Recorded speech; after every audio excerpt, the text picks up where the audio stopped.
So I don't know who of you has already tried to find help for your home, but if you did so, you've probably witnessed that this home services market is super characterized by atomistic supply and demand sides, and is the most untransparent market if it comes to three very important things. First, the quality, the price, and trust and security. And this just naturally screams for a marketplace solution that brings order and structure into this broken market. So our mission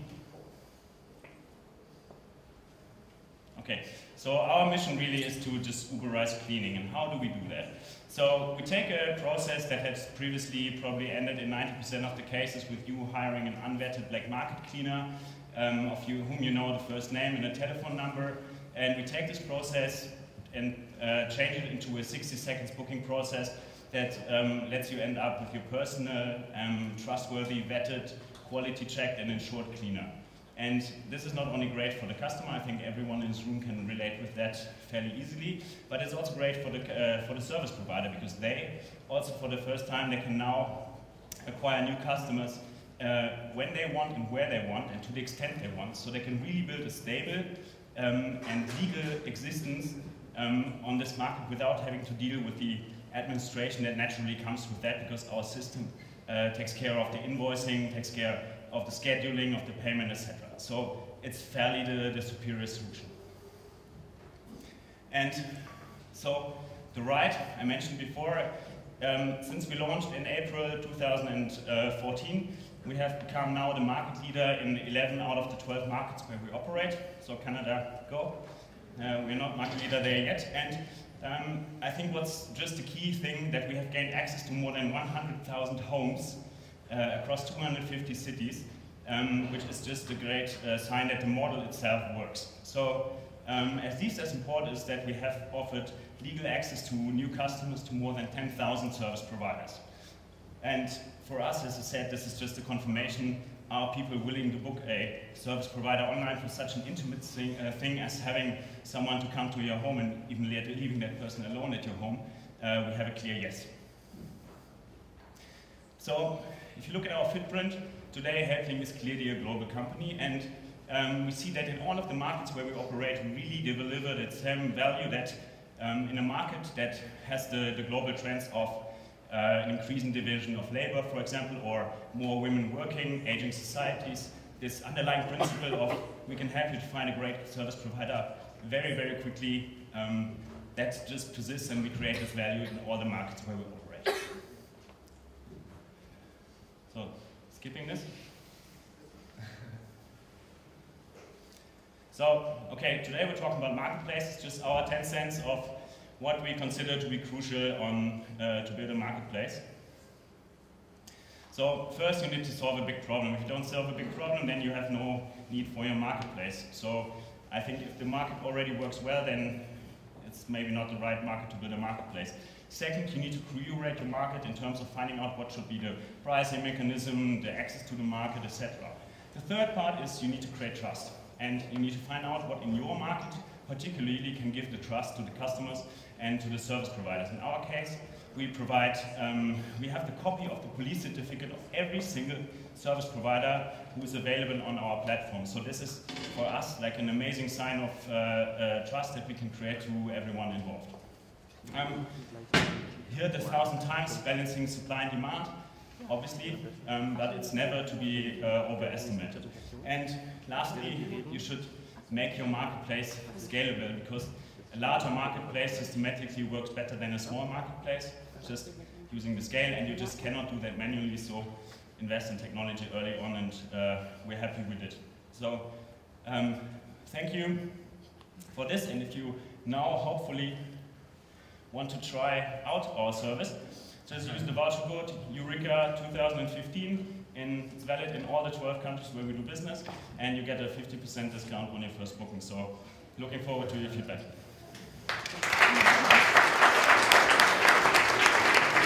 Okay, we continue with Gero from DriveU. Yes. Hi everybody, I'm very happy to be here, so thank you very much. My name is Gero Graf, I'm the Managing Director of DriveU. We are the market leader in Europe for private car sharing. And I know everybody of you probably know inner city car sharing, which is like represented by companies of like Drive Now, Car2Go, BMW, and Mercedes, etc. What we do is significantly different, and I want to show you why. Before I do that, just a first show question to you. Who of you actually has still a car today? Show of hands. Okay, so after these 5 minutes, I really want to show you that you feel both bad and good about having a car still. Let's see if that works. Let's go into the market itself. There are 3 ways today to literally move a car. By far the biggest is the private car market. 500 billion, in fact, in Europe are being spent or actually riding around the streets as an own car, pretty much. The other 2 ones you also know, and we briefly mentioned them, is Take a Ride. You know the concept of Uber, BlaBlaCar, MyTaxi. And the third piece is Rent-A-Car. Like professional car services like Sixt, Heureka, etc. fairly undisrupted for a couple of decades now. And the last piece is this car sharing thing, which, to be honest, is an inner city company car sharing. It's not private car sharing, and there could be a huge potential. Let's go into the 3 segments one by one. Drive my own car. Why does this change at the moment? First of all, ownership of a car is increasingly discouraged in cities. Why is that? Because in the city you not necessarily need a car. I could ask any one of you who has a car, how much time do you use it actually during the week? A lot of times you use public transport, buses, metro, etc., U-Bahn, S-Bahn, because it's just congested. You don't need the car necessarily. You just need it outside of the city, or if you want to go outside of the city, but not necessarily in the city. And secondly, for like the bigger or younger generation, let's say, like my father, my parents, they were still very proud to have their first car outside. I think that's not something which we appreciate in the younger generation still. If you look at Take a Ride, and I mentioned that briefly, you're already being very well addressed. Through the beautiful mobile technology which is out there now, smartphones, etc., fantastic. You can definitely go take a ride with someone, get a lift, whatever you need it. So let's look at Rent-A-Car. If you take together the $500 billion market, which is already there, existing cars on the streets, like look outside, you normally see like thousands of cars on the streets being not used, 95% of the time. Combining it with renting it could be quite a big, significant marketplace, to what Benedict beforehand said. And that's what we do. If I click it right. Maybe not. Okay, there you go. Just mention briefly why it matters. The people who own a car, 95% of the time is actually being unused. So you literally don't use the car, and that really doesn't freak me so out, but the biggest point here is you pay probably 20,000, 30,000 euros for this car once, and that's already a significant cost, right? It's like the second most valuable item next to your flat or your house, where you at least live in a car you don't live in, right? I mean, it's just something to go from A to B. But secondly, it has running costs. Every year, probably roughly 2,000 euros you spend on TÜV certificates, insurance, taxes, etc. So having a thing which is not being used and just sitting around idly on the street is something, I mean, I find very astounding. You should really change that if you have a car. To sum that up, cars are not a must-have anymore. Public transport is getting better and better, but still, there's this thing where you want to get outside, where you want to actually go outside to visit friends, family, maybe go to the lakes, whatever it is. A couple of days, that's what we do. We do not minute by minute, we do a day at least. Mostly 3 days in a row. A good weekend trip, if you want to go to family, that's when Drivey comes in. That's the website, that's the platform, how you could use us. And there are 2 strong factors for the people who are not owning a car in the city. So probably 60–70% of you who don't own a car because you already take the transport with public transport. It's significantly closer to you.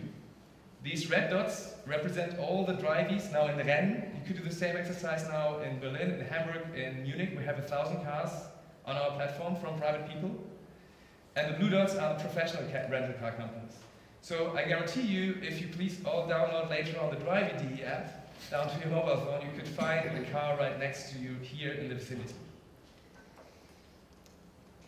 And it's cheaper, because it's, you know, it's not the newest model, admittedly, which is fine, but it's, you know, it's a good model. You get a VW Polo from 15 euros a day. Like, that's quite a competitive price offering. Because again, these are private people who just rent it out occasionally. They don't do business out of it.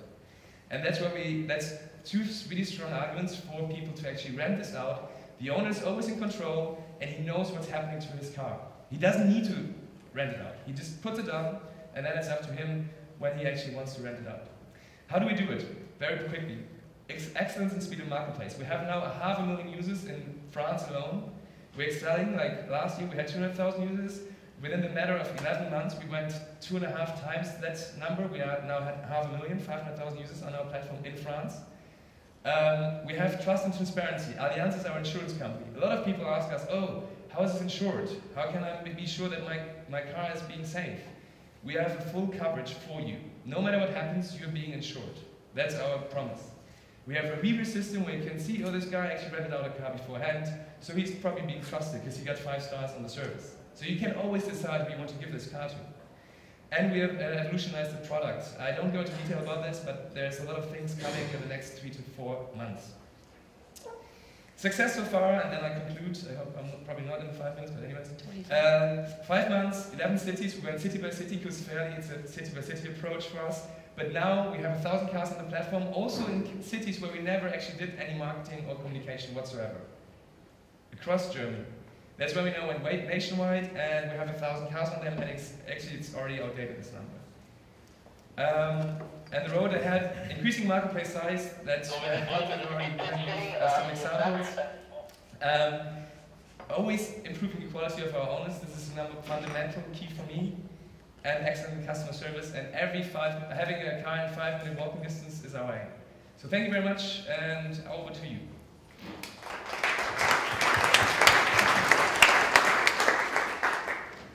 Thanks. Yeah, I'm Radoslav Albrecht, co-founder and CEO of Bitbond.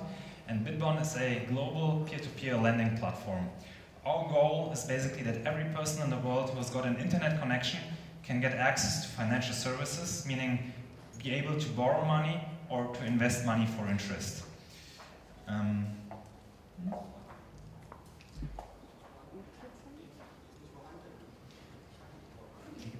Ach so, es gibt gar keine. I mean, I don't need the slides, we can also do it without. But No, there are no slides. Oh, there are no slides. Oh. Okay, anyway, I'm you don't trying have to do any it without slides. slides. Okay, so our goal is to basically allow every person who has got an internet connection access to financial services. And how we do that? We do it by doing a peer-to-peer lending platform based on Bitcoin as a technology. And Bitcoin is a digital currency that has a lot of interesting characteristics that I'm going to mention, and this allows us to reach that goal. So on Bitbond, people can either borrow money and the loan gets paid out in Bitcoin, or people can invest money, which means that they take their Bitcoins and invest them into loans of other people. And now why do we do a peer-to-peer lending platform, which is not a totally new concept, but why do we do that based on Bitcoin? There are basically 3 key reasons to do this. So Bitbond is a global platform, so everybody who has got access to the internet can either borrow or lend through Bitbond. And that's not possible based on the currency like the euro or the dollar. Because if you have somebody who lives in Brazil, for example, and they want to take out a loan, and the loan gets financed by a person from the US, a person from Germany, and a person from Japan, it would take quite a long time until all these people sent their home and their whole local currency to Brazil. So it would take probably 1 to 2 weeks until the money arrived through a standard wire transfer. And the fees of these transactions would be pretty high, because there would be a fee for sending the money, and then there would be a fee for converting the money, so for converting euros into Brazilian real, for example. And the interest that the Brazilian borrower would pay on that loan would be eaten up by all those fees from those transactions. And that's exactly the reason why it's not possible to do cross-border lending based on dollars or based on euros. Now with Bitcoin, you can send money globally and instantly at almost 0 cost. So you really send Bitcoins like an email. It arrives instantly, and there's only a very small cost for the person who's sending the Bitcoins. And that's why Bitcoin enables cross-border lending. Now the second reason why we apply Bitcoin as a technology is that our users don't need a bank account. And this is a huge advantage because roughly 55% of the global adult population don't have a bank account and are therefore totally excluded from formal financial services. And the good thing is that within the next 3 to 4 years, the number of people who will have access to the internet will surpass the number of people who have a bank account. And the growth of internet connections will grow much, much quicker than the growth of bank accounts and people who will have access to a bank. So that's why we believe that the future is actually in providing financial services directly through the internet, totally independent from banks. And then the third advantage why we use Bitcoin as a technology is that the operating costs are much, much lower. Bitcoin is an open source technology, and we can build on top of it just as we want it. And we started Bitbond with a 2-person team, something that would not be possible within formal and traditional financial services where you have very expensive legacy infrastructure. And this means that we have much lower operating costs, and we can pass on these costs to our users that pay much lower fees than they would at traditional banks. So who are our main users? So who is actually using Bitbond today? Because we launched Bitbond over 1.5 years ago, and we already originated over 600 loans through Bitbond. So the people who borrow on Bitbond are typically small businesses. And with a small business, we mean like a 1-person business or maybe a business owner who has 2 to 3 employees. And we mainly target merchants that sell things online, like eBay merchants or Mercado Libre merchants in Latin America. Typically, they need working capital financing in order to grow their shop, and they would take out a loan through our platform. And then we've got people who are lending, and those are simply people who look for better returns than they would get at their bank. Because the average nominal interest rate on Bitbond is 18%, 1.8, so that's much more that you can get at your local bank. And obviously there's also a default rate, so not every borrower repays their loan, but the effective rate that you can currently get is around 6% after bad debt. So we think that this is a very attractive asset class because it's much more than banks would today pay on your fixed-term deposit account. And also the other great advantage is that you can diversify globally. So typically, if you have a portfolio of assets, it's typically pretty local unless you invest in international stock indices or maybe commodities, but otherwise your portfolio will be typically local or at least European. With our platform, you can diversify globally and get exposure to very different markets. So that's what Bitbond does. And now maybe 1 or 2 sentences of what are success factors in our view. So it was pretty hard to get it started. We didn't put any own capital into the platform, so balancing supply and demand was at the beginning definitely the biggest challenge for us. And now the next challenge will be to acquire users who are not only interested in Bitcoin, but who maybe wouldn't even think of getting a loan through Bitbond and who are not so familiar with Bitcoin. Because as you can imagine, Bitcoin is not a massively adopted phenomenon yet. There's around 8 million people around the world who use Bitcoin, so it's still a pretty small niche. And our goal is to reach out to users who are not familiar yet with Bitcoin, but who will discover the advantages of our platform and the advantages of Bitcoin by just using it and by getting a loan or getting access to investments through Bitbond. Thanks.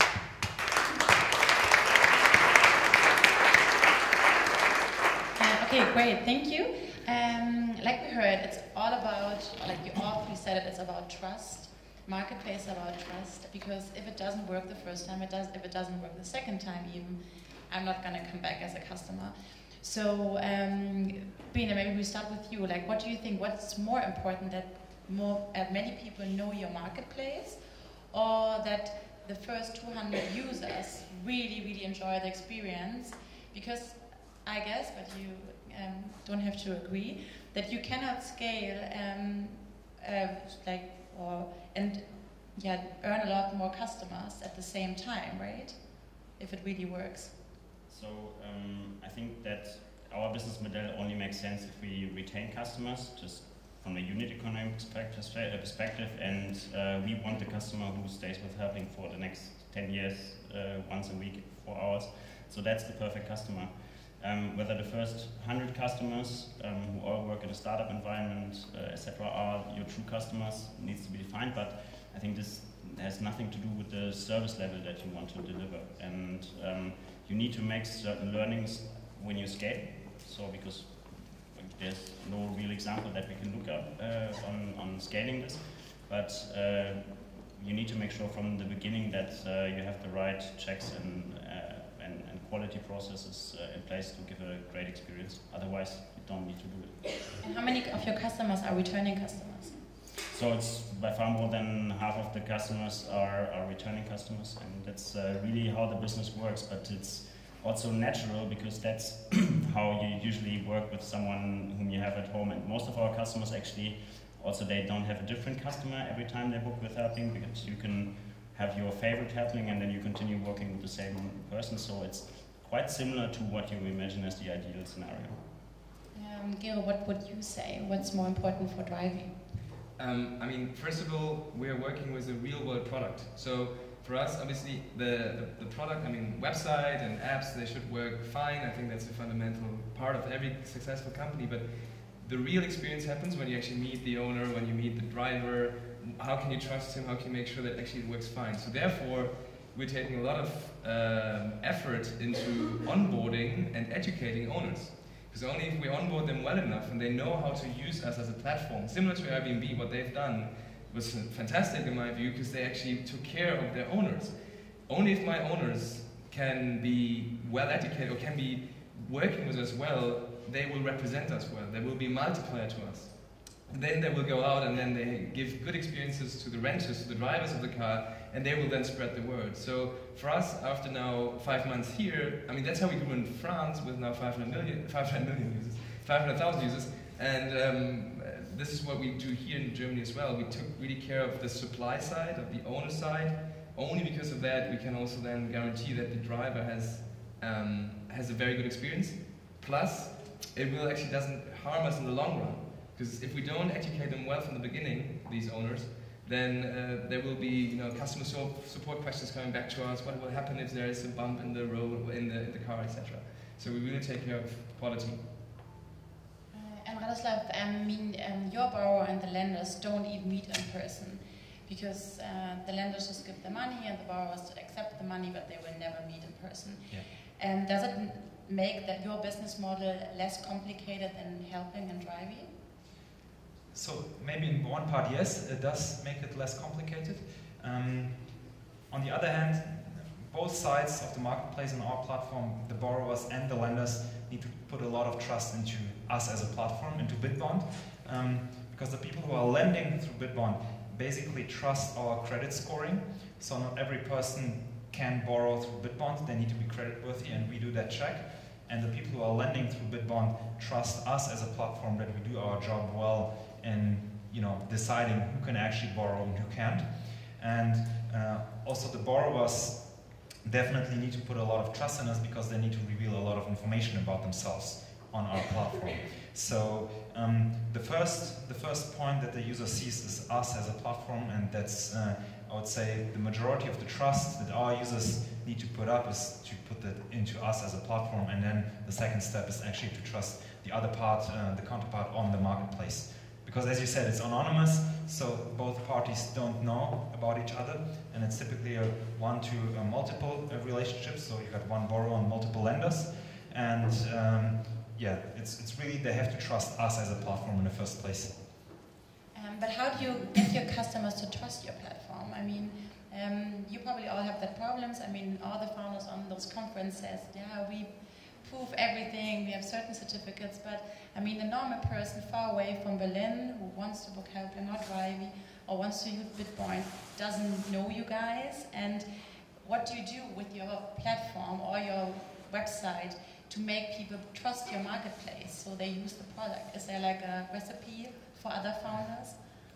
So I can just tell you what we do. We focus on 3 things. The first is, as this business has traditionally been working with recommendations, recommendations also work for us very well.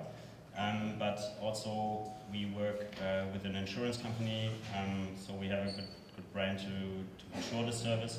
And then, as I mentioned before, that we have a police certificate that is so superior to every kind of trust mechanism that you would usually find in the market, and we clearly state that.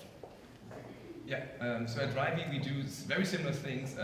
First of all, the review system, you can actually show that there was a person who rented out a car 2 times, 3 times, whatever, and he got always ratings for that. And if he got a rating where it says, hey, he got it back fine, it was well on time and anytime again, then obviously that increases the trust for the owner, and also the same thing for the owner for the driver goes when that he can also review him, right? And we take care with our systems in the background, the back office, where we get flags all the time when there's someone who's not when someone is not responding. Like someone comes to the page on Drivey and you want to rent a car, it's really bad if you don't get a response, right? So we make sure that you will get a response one way or the other, at least get a response. If he does do this a couple of times, he will be getting out of the system, or we try to get him again, but we will be very hard on him, like on the owner side, because we want to obviously have a fluid and active marketplace.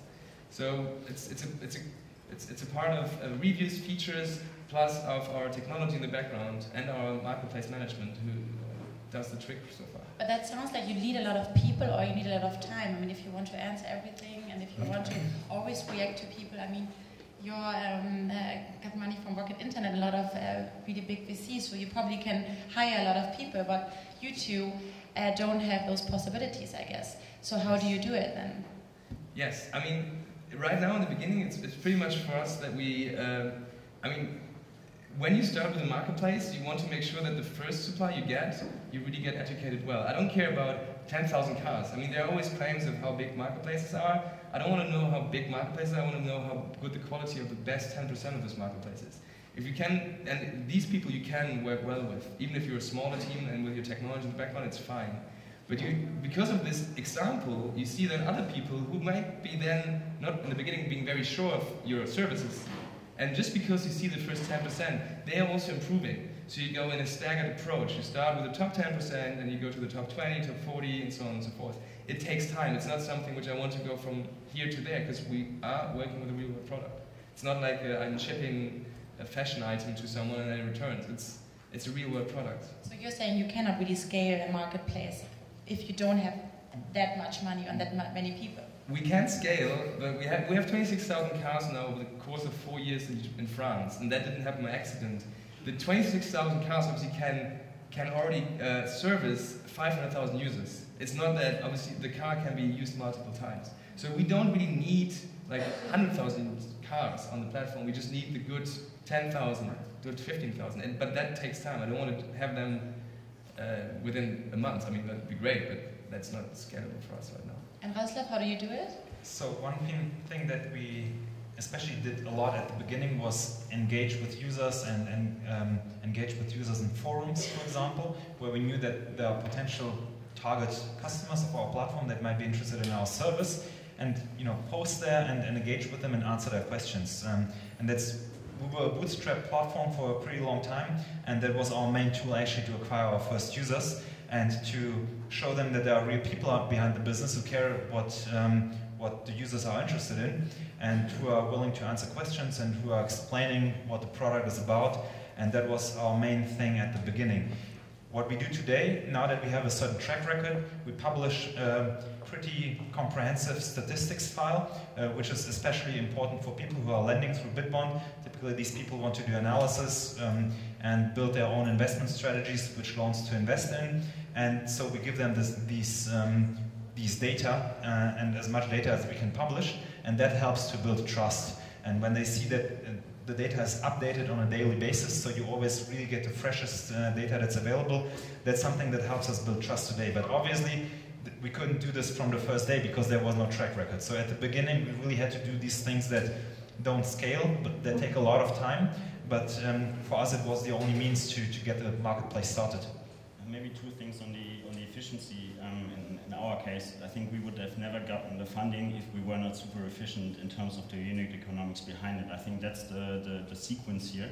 And if we have the funds, then we would invest them in like sustainable technology, etc. So you drive down interaction points per transactions, that you don't have to have a certain amount of customer service team about per users on the platform. So you need to get that right, and then you get the funding to scale this on this level, because otherwise you just burn a lot of money very quickly. But you also mentioned that supply and demand is really important. Like, what is harder for you at helping to get more customers or get more cleaning people? So we are in the hyper-local business. So in our system, we have availabilities on a street level or on a house number level. We know how many people we have there, so we can steer this quite well because of the systems in place. But then it depends on the city, really. I cannot even say that it's in this country it's easier on the supply side, in this country it's easier on the demand side, but it really depends on a single system. So I wouldn't be able to tell you how in general this is, but the balance and the matching, that's clearly the big challenge. Yeah, but that sounds really easy. Like, I mean, everybody probably in this room is like thinking, okay, helping, like, look at this map, like, it's crazy in how many countries they are operating, and Homejoy is was the big example from the US, and you're like market leader in the countries they entered. So what is your advice for other founders? Like, how can you be so efficient? So I think we had the big chance that we could, from the beginning, just build a company that we wanted to be in a year from now, and we still do take every decision based on that, right? Will it last? So we would never sacrifice short-term growth or short-term gains over building a sustainable marketplace, because you can churn through supply and demand on a marketplace so quickly. If we have bad ratings at the moment, like we're scaling this at ratings fairly fast, I would say. I like to take the claim, but we do that at a rating of 4.5 out of 5 stars. So getting the customer satisfaction on the growth track with you is the challenge. And I can just tell you, we have 5 people in our BI team who do an amazing job. We have an amazing customer service team. I think in the end it's the people who you work with who can make the difference, whether you can actually do it or not, or how efficient. Do they sleep at all? They sleep a lot, yes, mostly during night.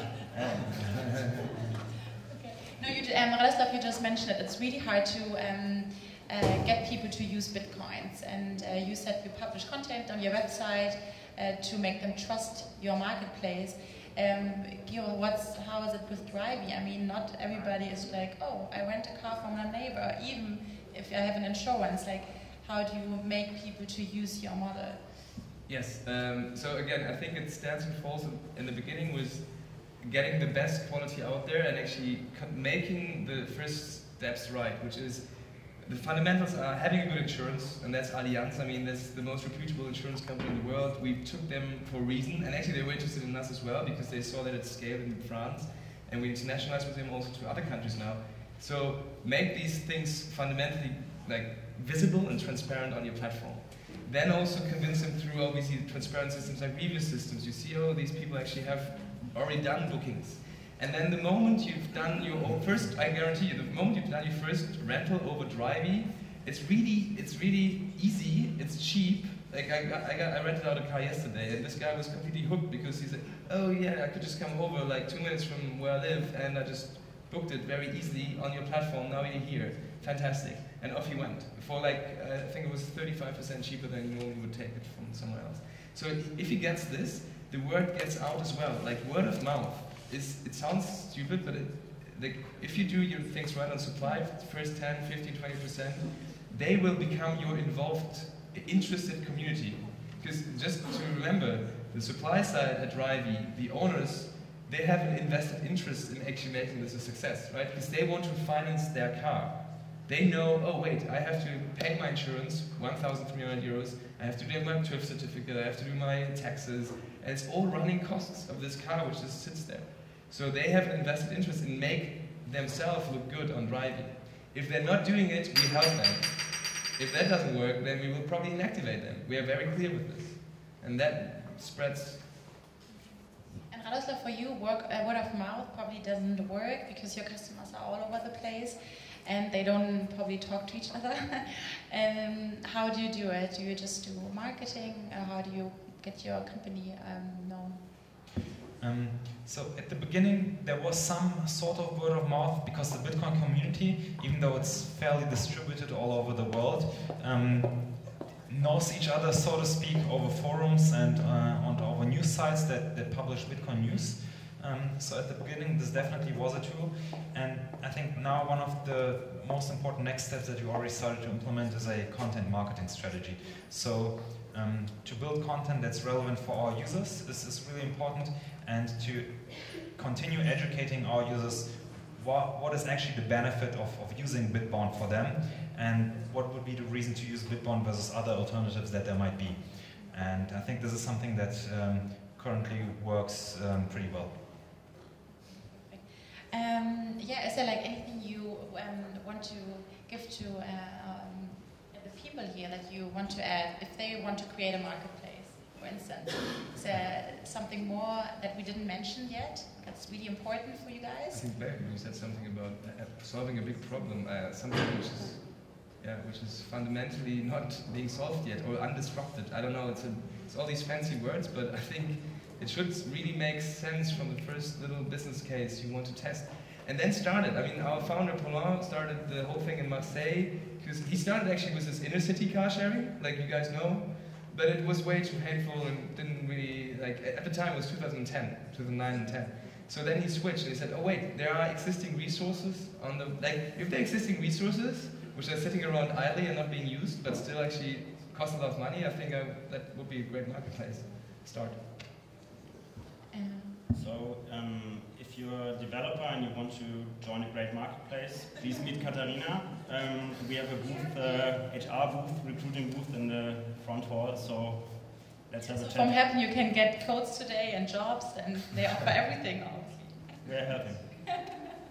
And is there something you want to add? I'd agree with a lot of what Gero said. I think one important thing is to look where there is real pain and trying to solve that. And I think we try to look in which regions and with what kind of technology can we actually solve a problem. And I think this is one of the most crucial things probably to any kind of business.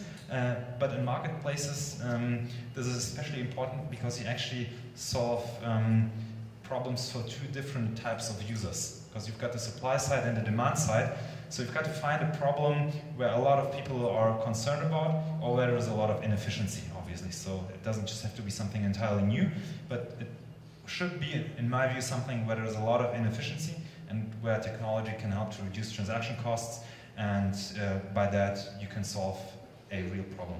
But just from the top of my head, I wouldn't have like another one, because now I think about Bitbond all the time. But I think solving a problem would be the main thing to start with. And maybe we can add really quickly, like, what does it take more time for you, not to get like the quality, to keep the quality of the cleaners, or to keep the customer happy? Like, which side does take more work and more time? I think this is very closely related. So for us, we are not sending out packages like Amazon, but we need to match people, so there's a dating element to it. And we just want to manage the expectations right on both sides, and then match people who we think would be perfectly suited to work together. And then if they agree, they can continue to work with each other, and that actually makes, usually you don't have to choose either one. Like, you should, if you have a proper setup, this is aligned. Okay. Is there any questions like you guys have? Feli, do you have a question? Yeah. It seems to be that marketplaces currently are raising from the ground, and nothing else seems to be the number one. Do I have to move away? Number one way to make money. Without a lot of talk, can you name by number how much percentage of either one or both sides you guys take, all of you? How much we take? Yeah. Commission-wise? Yeah. Yes, we can. Would you? Yes. I mean, for us, it's the owners take 70% of the income they get. Mostly, as I said, like 3 days on average, weekends, for instance. Which, if you take a day, 30 euros, it's like 90 euros. So they get 70% of it. We take 30, of which the main part is going to the insurance. Okay. Because we're covering the insurance with that. So we have a take rate of 20%, of which we pay insurance, marketing, payment, etc. So it's 20% covered. And only from the service providers. So the fees on Bitbond are really significantly lower than on these marketplaces. We take between 0.5% and 3% of the loan amount. So it's a much smaller margin, and that is something really that is possible by Bitcoin technology because it's such a low cost model. It's also a low margin model, obviously, so we need to make a big volume in order to make this a big business, but it's a much smaller margin compared to a lot of other marketplace models. Any more questions? Yes? So in a few words, can you tell which technology do you use for your marketplaces and why? In a few words. So which technology do you use? Yeah, we use Ruby on Rails for the back. I mean, there was a significant change also for us when we scaled. We needed to change also the programming. We've done that, and we have an own custom-built back office, which lets us do these quality checks and controls and flags and all that. Like operations is for us the key element, and that's our own build system with the development team. If you wanna, are you a developer? Are you a developer? No. Are you interested in Paris? No. Okay. About the developers here. So we have a pretty standard tech stack of Ruby on Rails with PostgreSQL, and then obviously we need to connect to the Bitcoin network, which is, I would say, a little bit more comprehensive part of our app. But the underlying technology is Ruby on Rails, which is pretty standard. So we are pretty standard on a PHP combination with Mongo. So developers in this room know what this is challenging. Any more questions? There was, yes? So I just repeat so everybody can hear. What was your biggest challenge when you built up that marketplace?